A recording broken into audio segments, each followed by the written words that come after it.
இன்னைக்கு நம்ம வேதத்துல சில காரியத்தை பார்க்க போறோம். ஆவியானவர் நம்மளோட இடைப்படட்டும். முக்கியமா திஸ் வீக் எண்ட்ல இருந்து, முக்கியமா திஸ் சாட்டர்டே சண்டேல இருந்து மார்ச் 1ஆம் தேதி ஆரம்பிக்குது. திஸ் சாட்டர்டேல இருந்து இனி வருகிற ஒரு 3 மாசம், முக்கியமா மார்ச், ஏப்ரல், மே, இந்த 3 மாசமும் நம்ம ஒரு புதுசா ஒரு சேலஞ்சஸ்குள்ள போகிறோம். Discipleship challenge. புதுசா நம்ம ஒரு சேலஞ்சுக்குள்ள போக போறோம். ஆவியானவர் நம்மள ட்ரெயின் பண்ணணும். இது கேளையும் கொடுக்கணும். சும்மா நம்ம பாட்டுக்கு இருந்துட்டு எல்லாமே கத்தர் நம்மள எல்லாம் செய்ய முடியாது பாருங்க. நம்ம கொஞ்சம் டைம் கொடுக்கணும், ஒதுக்கணும். கத்தர் ஏதாவது நம்மள உருவாகணும். கத்தருக்காக ஏதாவது நான் செய்யணும்னு நம்ம நினைச்சோம்னா இந்த மாதிரி ஒரு ஒரு முக்கியமான ஒரு தருணத்துக்குள்ள நம்ம போய் தான் ஆகணும். கத்தர் அப்பதான் கிரியை செய்ய முடியும் பாருங்க. நம்ம டைம் கொடுக்கணும். கத்தர் சமூகத்துல நம்ம போய் இருந்தாதான் ஏதாவது நடக்கும்.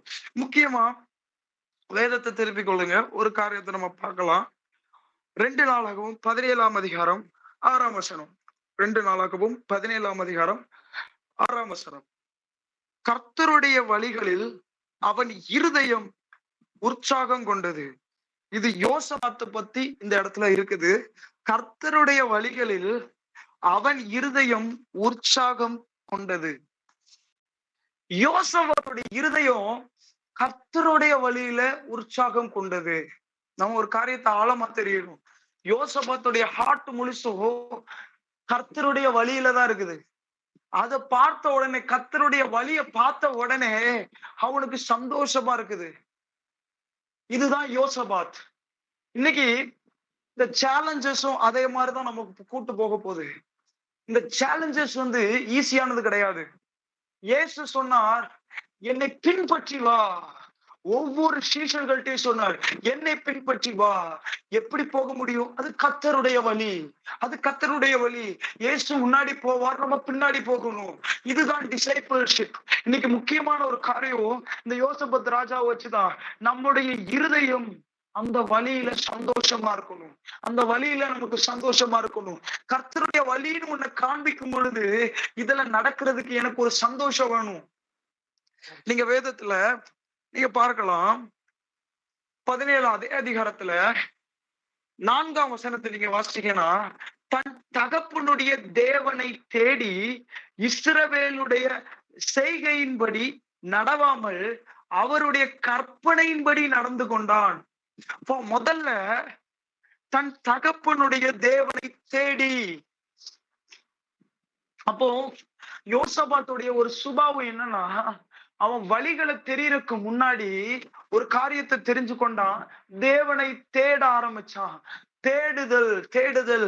இன்னைக்கு முக்கியமா ஒரு காரியத்தை நம்ம தெரிய போறோம். this 3 months நம்ம முக்கியமா ஒரு காரியம் செய்ய போறோம். அது என்னன்னா, தேட போறோம். யார தெரியுமா? தேவனை தேட போறோம். இந்த 3 மாசமும் நம்ம காஸ்பல்ல நம்ம மத்தேயு, மார்க், லூக்கா, யோவான் இந்த 4 பகுதியிலையும் நம்ம இயேசுவை தேட போறோம். இயேசு எப்படிப்பட்டவரோங்கிற ஒரு பார்வையில நம்ம வேதத்துக்குள்ள போக போறோம். இதுதான் யோசபாத் ஒரு காரியத்தை செய்தது. என்ன தெரியுமா? இஸ்ரவேலின் தேவனை தேடி, அவன் தன் தகப்பனுடைய தேவனை தேடி அவன் தேட ஆரம்பிக்கிறான். இன்னைக்கு கர்த்தர் நம்மளோட இடைப்படுறதுதான். அவன் தேட ஆரம்பிச்சான்ல, இதே மாதிரி நம்மளும் இந்த 3 மாசம் கர்த்தரை தேட ஆரம்பிக்கணும். தினமும் ஒரு அதிகாரம். இன்னைக்கு மத்தேயு 1ஆம் அதிகாரம்னா மார்ச் 1ஆம் தேதி ஆரம்பிக்கும் போது மத்தேயு 1. அப்போ வரிசையா அப்படி நீங்க முடிச்சுக்கலாம். 3 மாசத்துல 4 காஸ்பலையும் முடிச்சிடலாம். 4 சுவிசேஷ புத்தகங்களையும் முடிச்சிடலாம். ஆனா 4ஐயும் முடிக்கும் பொழுது நம்ம இயேசுவை கண்டுபிடிச்சிருக்கணும். நம்ம நினைக்கிற மாதிரி அற்புதம் செய்கிற இயேசுவா அல்ல, ஏதோ அடையாளத்தை செய்கிற இயேசுவா மாத்திரம் அல்ல. ஒருத்தர் சொன்னார்ல, ஒருவன் என்னை பின்பற்றி வர விரும்பினான், அவன் தன்னைத்தான் வெறுத்து அவன் சிலுவையை எடுத்துக்கொண்டு பின்பற்றி வர கடவுள்னு சொன்னார்ல. ஒருத்தன் என்னை காட்டிலோ தன்னுடைய தாயையோ, தன்னுடைய தகப்பனையோ, மனைவியையோ, பிள்ளைகளையோ, சகோதரிகளையோ அதிகமாய் நேசிக்கிறவன் எனக்கு பாத்திரம் இல்லைன்னு சொன்னார்ல. அந்த இயேசுவை கண்டடையணும். நீங்க எவ்வளவு அதிகமா அவரை கண்டுபிடிக்கிறீங்கிறதுதான் கேள்வி. போய் தேட பழகணும். இன்னைக்கு நிறைய பேர்கிட்ட இயேசுவோட ரிலேஷன்ஷிப் இருக்கான்னு கேட்டனா, இயேசுவோட ஒரு க்ளோஸ்னஸ் இருக்கான்னு கேட்டனா, அவங்க சும்மா சின்ன சின்ன சில்லி காரியமா அவங்களுடைய க்ளோஸ்னஸ் பத்தி பேசுறேன்னு சொல்லி ஏதேதோ சொல்லுவாங்க. ஆனா இயேசுவை நீங்க சரியா தேட ஆரம்பிச்சீங்கன்னா there will be a result. கட்டாயம் அதுல ஒரு ரிசல்ட் இருக்கும். நீங்க வேதத்தை எடுத்து பாருங்க. சகையு தேடுறான், இயேசு எப்படிப்பட்டவரோன்னு தேட ஆரம்பிக்கிறான். முடிவுல என்ன சொன்னான்னு தெரியுமா? என்ன சொன்னான்னு தெரியுமா? அவர் சொன்னாரு, ஏழைகளுக்கு நான் வந்து யார்கிட்டயாச்சும் அநியாயமா வாங்கினா நாளத்திலேயே திரும்பி கொடுக்கிறேன், பாதிய ஏழைகளுக்கு கொடுக்கிறேன். இதுதான் சகையு. அவரை தேடி கரெக்டான விதத்துல கண்டுபிடிச்ச யாரும் அவங்க வந்து சும்மா இருக்க முடியாது. அதனாலதான் இயேசுவை தேடுறக்குள்ள போடும். நீங்க வேதத்தை பாத்தீங்கன்னா, அந்திரேயா, யோவான் ஸ்நானனுடைய சீஷர்கள் 2 பேர் இயேசுவை தேடி போவாங்க. அதுல ஒண்ணு அந்திரேயா. அவர்கள் தேடி போகும் பொழுது அவங்க இயேசுக்கு பின்னாடி இயேசு வந்து அவங்க வந்து ஃபாலோ பண்ணிட்டு வர்றாங்கன்னு தெரிஞ்ச உடனே இயேசு திரும்பி பார்த்து சொன்னாரு, இன்னைக்கு என்கிட்ட தங்க வாங்கன்னாரு. அங்க போய் தங்குற இடத்துல உட்கார்ந்துட்டு ரிட்டர்ன் வரும்போது அவங்க சொல்றாங்க, இவன் தேவனுடைய குமாரன்னு சொல்றாங்க. ஆமா இயேசு பின்னாடி அவரை தேடி நீங்க பின்னாடி போனீங்கன்னா இயேசுவை கட்டாயம் கண்டுபிடிச்சுதான் வருவோம். ஏன் தெரியுமா? அவரை ஃபாலோ பண்றவங்களுக்கு அவர் வெளிப்படுத்துகிறவரா இருக்கிறார். அதனால இன்னைக்கு இந்த 3 மாசத்துல நம்ம ஒரு முக்கியமான ஒரு முடிவு எடுக்க போறோம். அது என்ன தெரியுமா? இயேசுவை தேடுறது. இந்த காஸ்பல்ல இயேசு எப்படி செயல்பட்டார், இயேசு எப்படி பேசுறார், எப்படி சுகமாக்குறாரு, எப்படி கிரியை செய்யறாரு, இதை மட்டும் நீங்க இதான் கர்த்தருடைய வழிகளை அறிகிறதுல முக்கியமா இயேசு யாருன்னு நம்ம தெரிஞ்சுக்கணும். இயேசு யாரு, அவர் எப்படி கிரியை செய்கிறார், அப்படி தெரிஞ்சிட்டுன்னா அதுதான் கர்த்தரோட வழி, அதுதான் கர்த்தருடைய செயல்பாடு. இயேசு சொன்னார், நானே வழியும் சத்தியமும் ஜீவனுமா இருக்கிறேன். அப்போ அவரை நம்ம பார்த்து பழகணும். வேதத்துல எதுக்கும் பைபிள ஏனோ தானோன்னு வாசிக்காம ஒரு பர்பஸோட வாசிங்க. பைபிள் இதுக்காக நான் வாசிக்கிறேன், இயேசுவை நான் அறிந்து கொள்ளணும். இந்த 3 மாசத்துல நான் இயேசுவை புதுசா பார்க்கணும். எப்பவும் பார்த்த இயேசுவை கிடையாது, புதுசா பார்க்கணும். எப்பவும் பாக்குற மாதிரி இந்த காரியத்தை மட்டும் செய்யற இயேசு கிடையாது. நீங்க முடிச்சுட்டு பைபிள் இந்த 3 மாசத்துல நீங்க வந்து 4 காஸ்பலையும் படிச்சு முடிச்ச பிறகு நீங்க புதுசா இயேசுவை ஒரு விதமா அறியணும். அந்த இயேசுட்ட இருந்து வல்லமை புறப்படுறதை நீங்க பாப்பீங்க. எப்படிப்பட்டவர் அவரை பத்தி நீங்க அறிந்து கொண்டீங்கன்னா நீங்க அந்த காரியத்துல அவர் எப்படின்னு புரிஞ்சிருக்கீங்களோ அந்த வல்லமை வெளிப்பட்டு இருக்கிறோம். நீங்க வேதத்துல பாருங்களேன், 12 வருஷம் பெரும்பாடு உள்ள ஸ்திரீ அவருடைய வஸ்திரத்தை வரைக்கும் அறிஞ்சிருந்தா. அவ வஸ்திரத்தை தொட்டா எனக்கு சுகம் உண்டாகும்னு அந்த இயேசு அவ அறிந்திருந்தாள். அதுபடி அவளும் தொட்டு பார்க்கும்போது அந்த கிரியைகளின் படி நடந்தது. அப்போ நம்ம அவரை எப்படி நான் நினைக்கிறேனோ, அவரை நான் எப்படி கொள்றனோ அந்த விதமா தான் அவருடைய செயல்பாடுகள் இருக்கும். இன்னைக்கு நிறைய பேர் வந்து பலவீனமான கிறிஸ்துவ அறிந்து கொண்டிருக்கிறாங்க. நிறைய பேர் வந்து பலனற்ற கிறிஸ்துவ அறிந்து கொண்டிருக்கிறாங்க. நான் இன்னும் கூட சொல்லவா, எதுக்கு தெரியுமா? நிறைய பேருடைய ஆவிக்குரிய வாழ்க்கையிலயோ சரி, ஏதோ ஒண்ணு சரி, கர்த்தர் வந்து அவங்களை கொண்டு கொஞ்சம் கூட கிரியை செய்ய முடியல. காரணம், அவங்க விசுவாசிக்கிற பரிசுத்தாவியானவர் அப்படிப்பட்டவர், அவங்க விசுவாசிக்கிற இயேசு அப்படிப்பட்டவர். ஆனா நீங்க எப்போ பரிசுத்தாவியானவர் யாருன்னு நீங்க அறிந்து கொண்டு நான் பேசும்போது ஹோலி ஸ்பிரிட் கிரியை செய்ய முடியும். when I preach the holy spirit can manifest, நான் பரிசுத்தாவியானவர் கிரியை செய்ய முடியும்னு நீங்க எப்போ விசுவாசிக்கிறீங்களோ அப்பத்துல இருந்து ஹோலி ஸ்பிரிட் கிரியை செய்ய முடியும். அப்பத்துல இருந்து பரிசுத்தாவியானவர் ஒவ்வொருத்தரையும் தொட முடியும். இந்த ஃபேத் உங்களுக்குள்ள வரணும். அது எப்ப தெரியுமா நடக்கும்? நீங்க தேடுங்கள் கண்டடைவீர்கள். முதல்ல அவன் செஞ்சதாதான், அவன் தேட ஆரம்பித்தான். அவன் தன்னுடைய தகப்பனுடைய தேவனை தேட ஆரம்பித்தான். சரி, இவன் எப்ப தேட ஆரம்பிச்சான் தெரியுமா? வேதத்துல பாருங்க, அதுக்கு முந்தின வசனத்தை வாசிங்க. 3ஆம் வசனத்துல, கர்த்தர் யோசபாத்தோடு இருந்தான். அப்போ நம்ம கூட இருக்கிறவரை தான் தேடுறோம். ஏதோ எங்கேயோ இருக்கிறவர் அல்ல, அவர் கூட இருக்கிறவரு. நம்ம கூடயே தான் இருக்கிறாரு. 24 மணி நேரமும் நம்ம கூட தான் இருக்கிறாரு. ஆனா இந்த சூழ்நிலையில தான் இவ்வளவு கிட்ட வைத்து கொண்டு அவர் யாருன்னு சொல்லி we are studying him. அவரை நம்ம முன்னாடி வச்சு அவரை படிக்கிறோம். என்ன பண்றேன் நான் ஒரு லிட்டரல் நான் சொல்றேனே, நீங்க வேதத்தை திறந்து வைக்கிறீங்க, உங்க அறையில தான் இருக்கிறாரு. பரிசுத்த ஆவியானவர் உங்க கூட இருந்து அவர் சொல்றாரு, இதுதான் இயேசுடைய இந்த சுபாவம், இதுதான் இந்த டைம்ல இயேசு இப்படிதான் செயல்படுவார், இந்த இடத்துல இயேசு இப்படிதான் செயல்படுவார். இயேசு யாருன்னு சொல்லி ஒவ்வொரு பகுதியா ரிவீல் பண்ணிக்கிட்டே இருப்பார் இந்த ஹோலி ஸ்பிரிட். இப்படிதான் யோசபாத்தோடு கர்த்தர் இருந்தார். யோசபாத் தன் பிதாவாகிய தன்னுடைய தகப்பனுடைய தேவனை தேட ஆரம்பித்தார். அடுத்த வசனத்துல நீங்க வாசிச்சீங்கன்னா, அவனுடைய வழி, அவரை யாருன்னு தெரிஞ்ச உடனே யோசபாத்து சொல்றாரு, அவருடைய வழியின் மேல உற்சாகம் கொள்ள ஆரம்பித்தாராம். இன்னைக்கு உங்க லைஃப் எது மேல உற்சாகம் இருக்குது? நிறைய டைம்ல மொபைல் போனை பார்த்தா உற்சாகம் ஆயிருது. இன்னைக்கு ஒரு மணி நேரம் இந்த டைம் இப்படி இந்த போன்ல இதை பார்த்து டைம் பாஸ் ஆகிடலாம். கொஞ்ச நேரம் மொபைல்ல ஒரு 15 மினிட்ஸ் நம்ம இந்த காரியத்தை ஸ்க்ரோல் பண்ணியே டைம் பாஸ் ஆகிடலாம். நம்ம மைண்ட்ல என்னெல்லாமோ ஓடுது. ஆனா யோசிச்சு பாருங்க, கொஞ்ச நேரம் இந்த வசனத்தை நம்ம தியானிக்கலாம். அப்படி நம்ம மட்டும் மைண்ட்ல மட்டும் வரவே வராது. கொஞ்ச நேரம் தேவ சமூகத்துல உட்காரலாம், வரவே வராது. இன்னைக்கு கர்த்தருடைய வழிகள்ல நம்முடைய இருதயம் உற்சாகம் கொள்ளுதா? இன்னைக்கு கர்த்தர் நம்மளோட பேசுறாரு. முக்கியமா நம்மளோட ஆவியானவர் இடைப்படுறது இதுதான். கர்த்தருடைய வழிகள்ல நம்முடைய இருதயம் உற்சாகம் கொள்ளுதா? கர்த்தர் கேட்கிறாரு. தாவீது சொல்றாரு, உற்சாகமான ஆவி எனக்கு ஊற்றுங்க, அப்பொழுது நான் பாதகர்களுக்கு உடைய வழியை சொல்லுவேன், அப்பந்தான் நான் உபதேசிப்பேன் பாதகர்களுக்கு. அப்போ இந்த உற்சாகமான ஆவி ரொம்ப இம்பார்ட்டன்ட். கர்த்தருக்கு அடுத்த வழிகள்ல நான் செயல்படணும்னா உங்க இருதயத்தை நிறைய டைம்ல கொஞ்சம் சோதிச்சு பாருங்க. அது எப்படி இருக்கும் தெரியுமா? ரொம்ப ரொம்ப சோர்வின் ஆவியினால நிரப்பப்பட்டிருக்கும். அது கர்த்தரை தேடுறதுக்கு ஒரு விருப்பம் இருக்காது. என்னத்த போட்டு நேத்து இவ்வளவு நாள் வாசிக்காத பைபிளான்னு உங்க மைண்ட் யோசிக்கும். ஆனா உண்மையிலேயே உற்சாக இருதயத்தோடு போகும் பொழுது இட் வில் கிரியேட் சம்திங். ஏதோ ஒண்ணு உங்களுக்குள்ள உருவாக்கப்பட்டு கொண்டு இருக்கிறத பார்க்க முடியும். அதான் தாவீது சொல்றாரு, உற்சாகம் உள்ள ஆவி இருந்தா நான் நிறைய பேருக்கு போதிச்சிருவேனே, பாவிகளை திருப்புற அளவுக்குரிய உபதேச வசனங்கள் என் நாவுல வருமே. இதுதான் தாவீது. அதனால இந்த உற்சாக ஆவி எல்லாருக்குள்ளேயும் உண்டாகணும். இன்னைக்கு பாருங்க, உலகத்தை பார்த்தா உற்சாகம் வந்துருது, உலகத்துல உள்ள ஏதோ ஒரு பொருளை பார்த்தா உற்சாகம் வருது. ஆனா கர்த்தருடைய வழியை பார்த்தா இது ரொம்ப கஷ்டமானதா இருக்கு. அவர் தன்னைத்தான வெறுக்க சொல்றாரு. அவர் இந்த ஃபாஸ்டிங் இருன்னு சொல்றாரு. அவர் அதிக நேரம் ஜெபின்னு சொல்றாரு. அவர் வேதத்தை தியானிக்கணும்னு சொல்றாரு. இருதயத்துல ஒரு சோர்வு வருது. அறிந்து கொள்ளணும், நம்ம கர்த்தருடைய வழியிலேயே இல்ல, அது மேல நமக்கு சந்தோஷமே இல்ல. இன்னைக்கு நம்ம அதுல இருந்து கர்த்தர் இன்னைக்கு நம்மள ஒரு விடுதலை உண்டாக்கணும். காரணம் என்னன்னா, நீங்க பாருங்க அடுத்த வசனத்துல அவனுக்கு உற்சாகம் வந்துச்சுன்னு இருக்குது. அடுத்த வசனத்தை, அதே வசனத்துல நீங்க பின்பகுதியை வாசி பாத்தீங்கன்னா, அவன் மேடைகளையும் விக்கிரக தோப்புகளையும் யூதாவை விட்டு அகற்றினான்.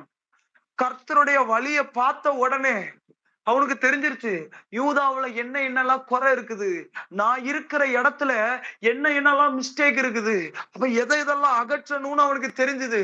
ஆனா இன்னைக்கு நிறைய டைம்ல நமக்கு வழிகளே தெரியல. ஏன் தெரியுமா? கர்த்தரை தேடல. வசனத்துல தேடனா அவருடைய வழி என்னன்னு தெரியும். வழி தெரிஞ்சனா அகற்ற வேண்டியதை கண்டுபிடிக்க முடியும்.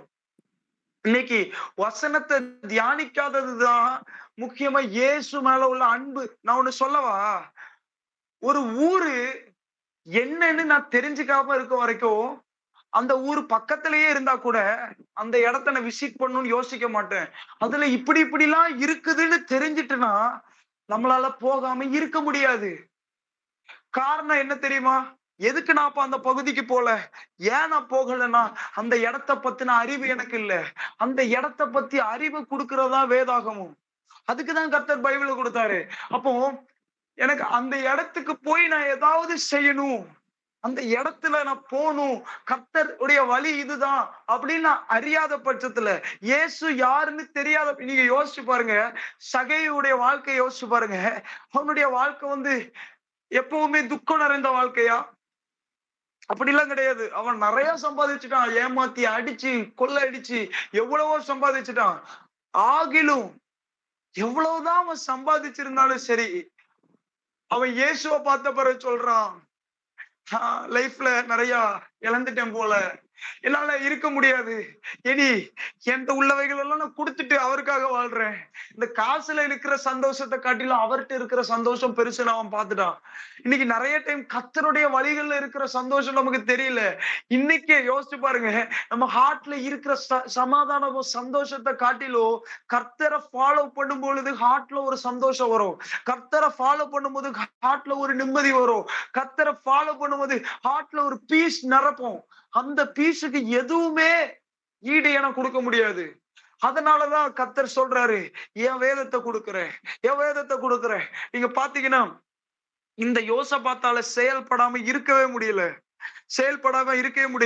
அடுத்த வசனத்தை முந்தின வசனத்தை பார்த்தோம். விக்கிரக தோப்புகள் எதெல்லாம் நீக்கணும், என் வாழ்க்கையில என்னெல்லாம் நீக்கணும், அது எல்லாத்தையும் நீக்கிறான். இரண்டாவது ஒரு காரியத்தை அவன் செய்யறத பார்க்கலாம். 7ஆம் வசனம், அவன் அரசாண்ட 3ஆம் வருஷத்தில் யூதாவின் பட்டணங்களிலே உபதேசம் பண்ணும்படிக்கு அவன் தன் பிரபுக்களாகிய சில பிரபுக்களை அவன் வந்து நியமிக்கிறான். அடுத்ததை பார்க்க முடியுது. இந்த பகுதியில பாத்தீங்கன்னா யூதா முழுசும் பிரபுக்களை அனுப்புறான், ஆசாரியர்கள் அனுப்புறான். நீங்க போய் ஒவ்வொரு இடத்துலயும் போய் பிரசங்கம் பண்ணுங்க. தேசம் முழுசும் கர்த்தருடைய வழியை பத்தி பேசுங்க. கர்த்தர் யாருன்னு உபதேசம் பண்ணுங்க. ஜனங்கள் கர்த்தரை பத்தி அறிந்து கொள்ளட்டும். இன்னைக்கு கர்த்தர் நம்மளையும் அதே காரியத்தை தான் விரும்புறாரு. கர்த்தரை பத்தி அறிவட விரும்புறாரு. இந்த 3 மாசம் சேலஞ்ச்ல நம்ம இன்னொன்னு செய்ய போறோம். முதல்ல நம்ம எல்லாரும் என்ன பண்ண போறோம்னா கர்த்தரை தேட போறோம், இயேசுவை தேட போறோம். இரண்டாவது ஒரு காரியம், எவ்ரி மண்டே டு ஃப்ரைடே 5 நாள் there will be 5 messages. 5 நாள் 5 மெசேஜ் இருக்கும். அது இங்கிலீஷ்லயும் இருக்கும், தமிழ்ல இருக்கும். ஒரு நாள் தமிழ்ல இருக்கலாம், இன்னொரு நாள் இங்கிலீஷ்ல இருக்கலாம், மாறி மாறி இருக்கலாம். நீங்க எல்லா நாளும் நீங்க அந்த மெசேஜை கேட்கணும். எல்லாமே டிசைபிள்ஷிப்புக்கு சம்பந்தமானதா இருக்கும். எப்படி சீஷர்களாய் மாறுவது, கர்த்தருக்காக எப்படி ஏதாவது செய்யணுமே அப்படின்னு ஒரு வாஞ்ச உண்டாக்குற மாதிரி சில மெசேஜ்கள் இருக்கும். இப்போ இதை நம்ம அதிகமா கேட்க போறோம். கிட்டத்தட்ட 90 நாள் இருக்குதுல்ல, 90 நாள்ல நீங்க குறைஞ்சது ஒரு 50 மெசேஜஸ்க்கு மேலேயாச்சும் கேட்பீங்க.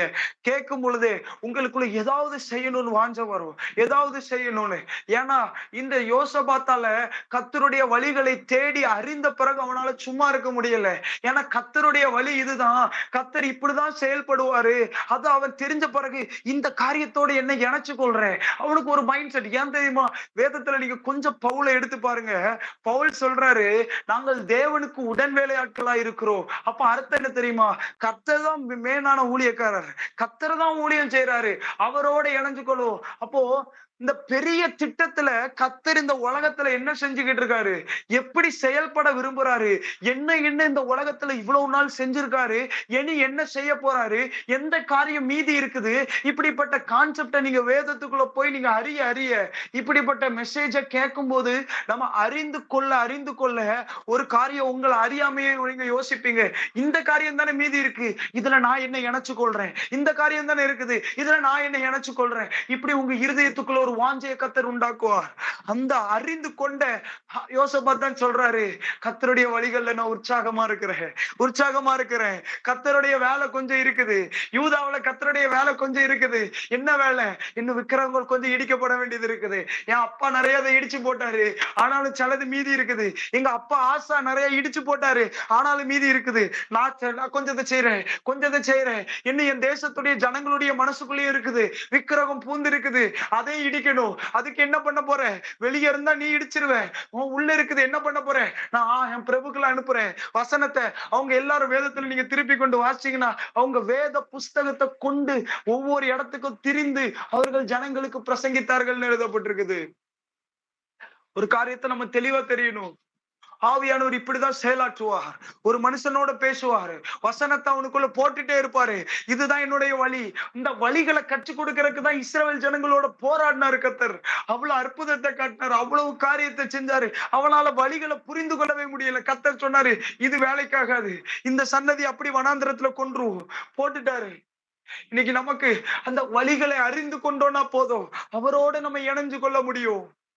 அதுக்குதான் கர்த்தர் வேதத்தை தியானிங்கன்னு சொல்றாரு. அதுக்குதான் திரும்ப திரும்ப கர்த்தர் நம்மளோட வசனங்கள் அதிகமா கேளுங்க, மெசேஜஸ் அதிகமா கேளுங்க. எப்ப பார்த்தாலும் உலக காரியத்திலேயே மைண்ட வச்சுக்கிட்டு இருக்க கூடாது. இன்னும் ஒர்க், இன்னும் சம்பாதிக்கணும், இன்னும் உலக காரியம், இன்னும் உலக பொருள். நம்ம மைண்ட யோசிச்சு பாருங்க. உலகத்துக்குரிய காரியத்தை அறிந்து கொள்ளணும், அவ்வளவு நம்ம மைண்ட் ரொம்ப ஸ்பீடா பிஹேவ் பண்ணுது உலக காரியத்துக்கு. ஆனா ஆவிக்குரிய காரியத்தை குறிச்சு நம்ம இருதயமும் சரி, நம்ம மனசோ சரி, அதுல பெரிய ஒரு ஒரு நாட்டம் கொண்ட மாதிரி நமக்கு தெரியல. இன்னைக்கு எல்லா காரியத்தையும் கர்த்தர் உடைக்கணும். அதுக்குதான் இந்த 3 மாசம் மைண்ட் முழுசா இந்த காரியத்தால நிரப்ப அவர் விரும்புறாரு. ஆனா இதுக்கு ஒப்பு கொடுக்கணும். நான் இப்படியே தான் இருப்பேன், நான் இந்த மாதிரி தான் இருப்பேன்னா, நான் ஒரு காரியத்தை தெளிவா சொல்றேன். நான் சில காரியத்தை தெளிவா சொல்ல விரும்புறேன். நீங்க ஒருவேளை இப்போ நம்முடைய லைஃப் நல்லா கம்ஃபர்டபுளா இருக்கலாம், இப்போ லைஃப்ல குடும்பம் எல்லாரும் நல்லா இருக்கலாம். ஆனா ஒரு வியாதி வந்தா தெரியும். கர்த்தருடைய கோர தாண்டவம் அந்த இதுல உங்களுக்கு வெளிப்படும் பாருங்க. ஒரு போராட்டம் வரும். உங்க குடும்பத்தில் உள்ள லட்சங்கள் சரி, நீங்க வைத்திருக்கிற சொத்துகள் சரி, எல்லாத்தையும் காத்துல பறக்க விட்ட மாதிரிதான் இருக்கும். அப்படிதான் இருக்கும். லைஃப புரிஞ்சுக்கணும். ஒரு வியாதிக்கு யாராலையும் தாங்க முடியாது. நம்ம நினைக்கலாம் இப்போ இருக்கிற மாதிரியே தான் லைஃப் எப்போ இருக்கும்னு கிடையாது. கர்த்தரை சார்ந்து கொள்ளணும், கர்த்தரை சார்ந்து கொள்ளணும். நீங்க வேதத்துல நிறைய காரியத்தை எடுத்து பாருங்க. ஆசாவை குறித்து நான் அந்த ராஜாவை பத்தி இப்ப ஸ்டார்டிங் லைட்டா சொன்னேன். அந்த ராஜா எப்போ கர்த்தரை சார்ந்து கொள்ளாம தன்னை சார்ந்து கொண்டு மனுஷங்களை சார்ந்து கொண்டு ஒரு வாழ்க்கைய வாழ்ந்தாரோ, அப்பத்துல இருந்து அவனுக்கு யுத்தம் ஆரம்பிச்சது. யாருக்கு தெரியும் அந்த யுத்தம் நமக்கு ஆரம்பிக்கலாம். கர்த்தரை சார்ந்து கொள்ளாம உலக காரியத்துல இருந்தே நான் வாழ்ந்துடலாம் நம்ம நினைச்சுக்கிட்டு இருக்கோம்னா, எப்ப யுத்தம் ஆரம்பிக்கும்னு தெரியாது. அந்த யுத்தத்துல கர்த்தர் இருக்க மாட்டாரு. அந்த யுத்தத்துல கர்த்தர் இருக்க மாட்டாரு. இவ்வளவு நேரம் நமக்கு ஹெல்ப் பண்ண கர்த்தர் அதுக்கப்புறம் சொல்லுவாரு, எனக்கு இதுக்கும் சம்பந்தம் இல்லைன்னு சொல்லுவாரு. அவர் தன்னுடைய யுத்தத்துல நம்ம பக்கத்துல அவர் கையை நீட்டுறதை எடுத்துட்டாருன்னா நம்மளுடைய நிலைமை யோசிச்சு பார்க்கணும். யோபு நினைச்சிருக்கலாம் ஒருவேளை என் குடும்பத்துல எந்த பிரச்சனையும் இல்ல, நல்லா இருக்குன்னு. ஆனா ஒரே ஒரு நாள் கர்த்தர் தன்னுடைய கையை எடுத்தாரு. சப்போர்ட் இவ்வளவு நாள் அவனுக்கு கொடுத்த அந்த அக்கினிமயமான மதில், அவருடைய ப்ரொடெக்ஷன் அவர் எடுக்கிறாரு. எடுத்த உடனே சத்ரு அவன் பாய்ந்து எல்லாத்தையும் அழிச்சு போட்டான். ஒரே நாள்ல அவன் சொத்து எல்லாத்தையும் அழிச்சுட்டான். அவ்வளவுதான். கர்த்தர் இன்னைக்கு வர நம்மகிட்ட எதுவுமே லாஸ் ஆகாம இம்மட்டும் நம்ம இருக்கிறோம்னா காரணம் கர்த்தருடைய ப்ரொடெக்ஷன். அவருடைய கைகள் ப்ரொடெக்ட் பண்ணிக்கிட்டு இருக்குது. நம்ம நினைக்கலாம் இம்மட்டும் நான் கர்த்தரை தேடாம வாழ்ந்துட்டேனே, இனி வாழ்ந்துட முடியுமோ? வாழ முடியாது. இருதயத்துல ஒரு உணர்வு வரணும். கர்த்தரை பத்தின ஒரு நடுக்கம், ஒரு பயம் பிடிக்கணும். வேதத்துல எழுதப்பட்டிருக்குது, யோசபாத் கர்த்தர்ட்ட தன்னை அர்ப்பணிச்சதுனால சுத்தி உள்ள நாடுகள்ல இருந்தவங்க எல்லாம் இவனுக்கு விரோதமா யுத்தம் பண்றதுக்கு பயந்தாங்களாம். காரணம் என்ன தெரியுமா? கர்த்தரால உண்டாகிற பயங்கரம் அங்க இருந்துச்சு. கர்த்தரை பார்த்த ஒரு பயம். கர்த்தர் யோசபாத்தோட இருந்ததுனால சுத்தி உள்ள நாடுகள்ல இருக்கிறவங்க கூட பயப்படுவான். இப்படிப்பட்ட பயம் வரணும். தவிர கர்த்தர் என்ன அடிச்சிருவாரோங்கிற பயம் இருக்கக்கூடாது. பாருங்க, எவ்வளவு நாள் கர்த்தரை விட்டு தூரம் போயிட்டு நான் வாழ்ந்துடலாம்னு நினைக்க முடியும். இன்னைக்கு நமக்கு ஒரு நல்ல ஆப்பர்ச்சுனிட்டி. இந்த 3 மாசத்துலயும் கர்த்தரோட ஒரு க்ளோஸ் ரிலேஷன்ஷிப்புக்குள்ள நம்ம வர முடியும். எல்லா 3 மாசத்துலயும் சில நாள் 20 நிமிஷம் மெசேஜ் இருக்கும், சில நாள் 15 நிமிஷம் தான் மெசேஜ் இருக்கும், சில நாள் ஒருவேளை 40 மினிட்ஸ் இருக்கலாம், சில நாள் 1 hour 30 மினிட்ஸ் இருக்கலாம், மேக்சிமம் 1.5 மணி நேரம் தான், அதுக்கு மேல இருக்காது. மோஸ்டா நிறைய நாள் 20 நிமிஷம் மெசேஜ் தான் இருக்கும். அதனால நம்ம இருதயத்தை ஆயத்தப்படுத்தணும். இதுக்கு நம்ம கமிட் பண்ணணும் நம்ம லைஃப. ஒரு கூட்டத்தை கர்த்தர் இந்த காரியத்தை என்னோட இடைப்பட்டார், ஆவியில் இடைப்பட்டார். ஒரு கூட்டத்துக்கு நம்ம வசனத்தினால நிரப்பப்படணும். இன்னும் கர்த்தருக்காக நிற்க முடியுங்கிற ஒரு விசுவாசம் இல்ல நிறைய பேருக்கு கர்த்தருக்காக ஏதாவது செய்யணுங்கிற ஒரு வாஞ்சை இல்ல. இருதயத்துல ஏனோதானோ இருக்கும். ஆனா இந்த வசனங்கள் அவர்களுடைய இருதயத்துல ஏதாவது செய்யுங்கன்னு சொல்லி இருதயத்துல ஒரு ஏவுதல் கொடுத்துக்கிட்டே இருக்கும். யோசபாத் இந்த காரியத்தை அறிந்து கொண்டவனால சும்மா இருக்க முடியல. யூதா முழுசோ கர்த்தருடைய காரியத்தை எடுத்து செல்றத பார்க்க முடியுது. இன்னைக்கு நம்மகிட்டயும் கர்த்தர் அதே காரியத்தை எதிர்பார்க்கிறார். என்னுடைய வழிகளை அறிந்து அதுல உன்னுடைய பங்களிப்பை கொடுக்க முடியுமா? ஒரே ஒரு கேள்வி அதான். என்னுடைய வழிகளை அறிகிறதுக்கு இந்த 3 மாசம் சேலஞ்ச் அதுக்குதான். ஏசு யாருன்னு கண்டுபிடிக்கிறதுக்கு, அவர் என்ன தேசத்துல செய்ய விரும்புறாரு, எந்த பணி மீதி இருக்குது, அந்த பணியில நானும் அவரோட இணைஞ்சுக்கிறேன். இந்த ஒரே காரியத்தை தேடிதான் கர்த்தர் இந்த 3 மாசத்திற்குரிய ஒரு சேலஞ்ச் அதுதான். எல்லாரும் கண்களை மூடி நம்ம ஜெபிச்சு முடிக்க போறோம். ரொம்ப நேரம்ல எதுவும் இல்ல. எல்லாரும் கண்களை மூடி ஆண்டவரே, இந்த 3 மாசத்துலயும் உங்கள நாங்க சரியா கண்டுபிடிக்கணும். ஒரே ஒரு காரியம் கர்த்தர்ட்ட சொல்லுங்க. பரிசுத்த ஆவியானவர்ட்ட பேசுங்க. ஆவியானவரே, எனக்கு இயேசுவ வெளிப்படுத்துங்க. இந்த 3 மாசத்துலயும் நாங்க வேதத்தை தியானிக்கும் போது இயேசு வெளிப்படணும். இயேசு வெளிப்படணும். இயேசு யாருன்னு தெரிந்து கொள்ளணும். நாங்க ஏனோ தானோன்னு இயேசு இல்ல. அந்த பேதுரு பார்த்த இயேசு, அப்பா பவுல் பார்த்த இயேசு, பவுல் சந்தித்த இயேசுவ நாங்களும் சந்திக்கணும். பவுல் கேட்டது என்ன தெரியுமா? நீர் யார்?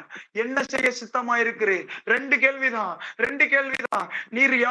நீர் யார்? அந்த ஒரே ஒரு கேள்வி போன்ற பதில் கிடைச்சிருச்சுன்னா அடுத்த கேள்வி, என்ன செய்ய சித்தமா இருக்கிறீர்? உங்க என் வழி என்னது? வழி என்னது? அடுத்தது அதுதான். இந்த 2 காரியத்தை அறிந்து கொண்டோம்னா போதும். பெருசா எதுவும் நம்ம யோசிக்க வேண்டியது இல்லை. இன்னைக்கு கர்த்தர் சமூகத்தில் நம்மள அர்ப்பணிக்க போறோம். ஆண்டவரே, எங்களை ஒப்பு கொடுக்கிறோம்பா. இந்த 3 மாசத்துலயும் ஆண்டவரே, உமக்கு அடுத்தவைகள்ல நாங்க செயலாற்றுவதற்கு எங்களை ஒப்பு கொடுக்கிறோம். எங்க ஒவ்வொருத்தரையும் பலப்படுத்துங்க. எங்க ஒவ்வொருத்தரையும் திடப்படுத்துங்க.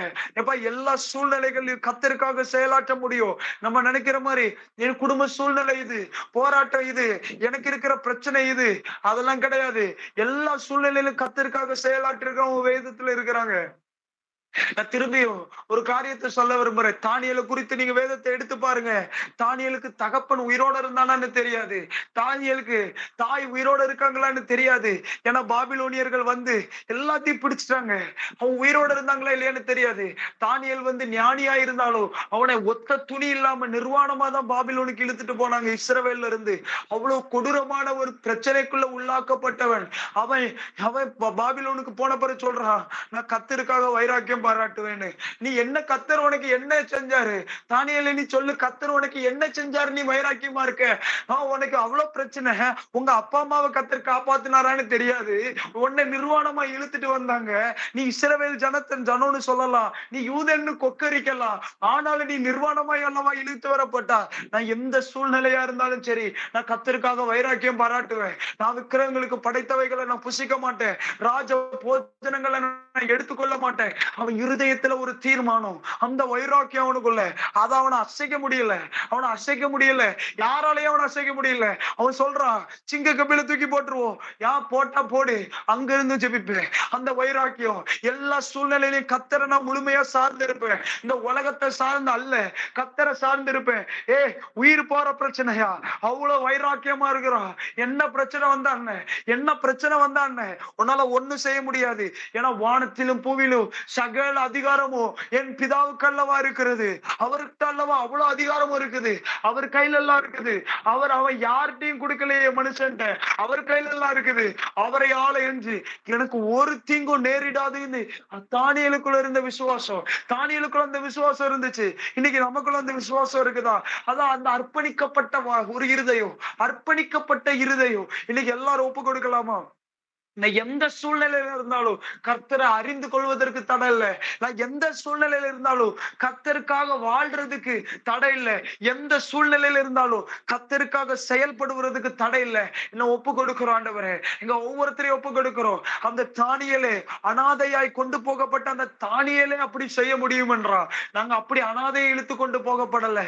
நல்லா தானே இருக்கிறோம். எங்களை கொண்டு நீர் செய்ய முடியும். நாங்க விசுவாசிக்கிறோம். நாங்க விசுவாசிக்கிறோம். எங்களை இன்னும் வல்லமையா நீங்க பலப்படுத்த முடியும். எங்க ஒவ்வொருத்தர் மேலேயும் தேவனுடைய கிருபை இறங்கட்டும். எல்லாரும் கண்களை மூடி, உண்மையிலேயே தேவனுடைய தொடுதல் வேணும். நான் செயல்படணும்னு நினைக்கிறேன், ஆனா முடியல. கர்த்தருக்காக எழும்பணும்னு நினைக்கிறேன், நேரம் கொடுக்கணும்னு நினைக்கிறேன், முடியலன்னா இன்னைக்கு நம்ம கர்த்தர் சமூகத்துல தெரியப்படுத்தலாம். இன்னைக்கு எல்லா கட்டுகளையும் கர்த்தர் உடைப்பாரு. இன்னைக்கு கட்டுகளை உடைப்பாரு. ஆனா நீங்க தான் டைம் சூஸ் பண்ணணும். கர்த்தர் சமூகத்துக்கு போவேன். நான் ஒண்ணு சொல்லவா?